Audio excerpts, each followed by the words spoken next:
The 2015 Oscar nominations were released on Thursday, just about a month before Hollywood's eponymous ceremony on February 22nd.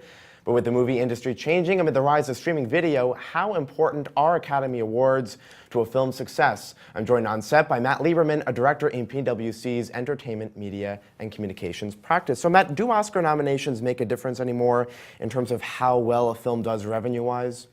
There's been a variety of studies that have been done over the years that show that there may or may not have some impact. There's really nothing concrete that anybody has been able to prove yet. Of course, it does help both box office and downstream because of the recognition, but the true one-to-one correlation still has not yet to be proven.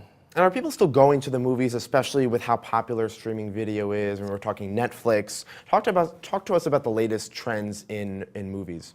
So it's no surprise that box office was down in 2014, and especially during summer season.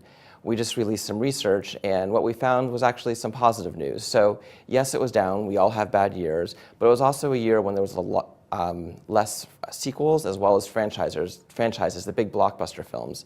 And in 2015, we have a number of both of those that are up for release. So we really see box office trends about to uptick again in 2015.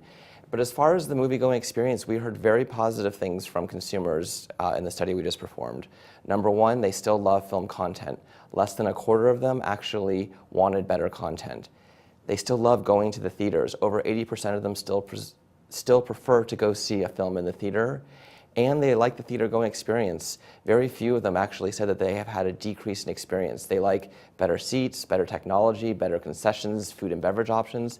So overall, it's still a great option for a night out, and it still can be economically, a better choice than some other entertainment options, such as concerts or athletic sports. But high ticket prices did keep some people away, though. Absolutely. Number one complaint, far and away, ticket prices. Over half of our respondents said that ticket prices are too high.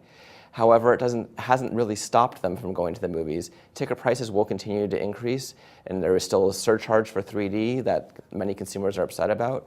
And there are many other digital options now, so consumers can, as you mentioned, they can watch it at home, often before home entertainment or home video release. So on demand, significantly increasing importance. We're starting to see some tests of films being released contemporaneously in the theaters and online. Again, another option. And consumers have better technology in the home. And if they have multiple household members, they're very interested in really being able to watch and have a high quality experience in the home. In fact, over 80% of our consumers surveyed said that they would pay between $10 and $20 more than the ticket if they could watch it at home during the theatrical release. Right. Now, this survey also said that people expect different things in terms of what kind of experience they want from a movie theater. Just real quick, tell us about that.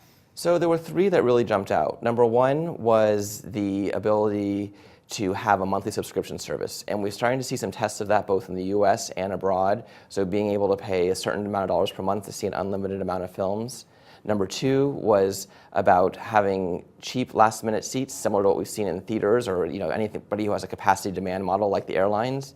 And number three was being able to have an all-you-can-eat subscription package at home. So paying a certain amount, like $20 per month, to be able to watch multiple films while they're still in the theatrical release window. So a lot of interest in alternative and new ways to change the film industry, which really hasn't been disrupted over the last several years like other media has. All right, Matt Lieberman from PwC. We'll leave it there. Thanks for coming in. Thank you. I'm Scott Gamm, and you're watching The Street.